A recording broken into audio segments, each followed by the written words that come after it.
آج ہم اگر کسی سے خیانت کرتے ہیں، کسی کا مال دبا لیتے ہیں، کسی کی امانت ہڑپ کر جاتے ہیں، تو آج وہ سول کورٹ میں چلا جاتا ہے، سیشن کورٹ میں چلا جاتا ہے، ہائی کورٹ میں چلا جاتا ہے، سپریم کورٹ میں چلا جاتا ہے، سنوائی نہیں ہوتی مظلوم کی، اور وہ طاقتور ہے، پیسے دے کے، مال دے کے، وہ رشوت دے کے، اثر و سلوک کے ذریعے سے، سفارش کے ذریعے سے جیت جاتا ہے، تو کیا کام ختم ہو جائے گا؟ نہیں۔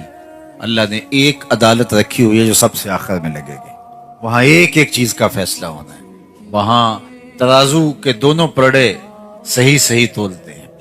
وہاں کسی کی سفارش نہیں چلتی، اور نہ ہی کوئی مکر و فریب سے تگڑا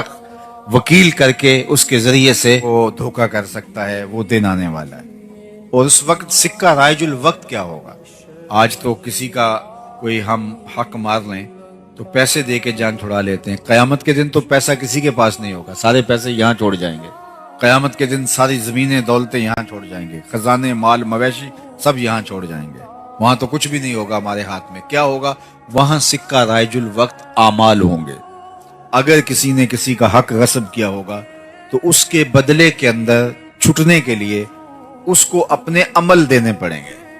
اور اگر عمل دے کے بھی جان نہ چھوٹتی ہوئی تو اس کے گناہ لینے پڑیں گے۔ اور اگر کسی نے کسی کے 3 پیسے دبائے، 3 روپے نہیں، 3 پیسے دبائے، اس کے عوض میں اس کو 700 نمازیں جو جماعت کے ساتھ پڑھی ہیں وہ دینی پڑیں گے۔ صرف 3 پیسوں کے عوض 700 نمازیں عمل کی اس کے بدلے میں دینی پڑیں گی، تب وہ 3 پیسوں کا حساب برابر ہوگا۔ اور جو لاکھوں دبا چکا ہے،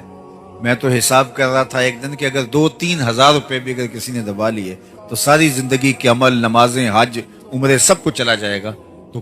سب سے پہلے ہمیں اپنی آخرت کو صاف کرنا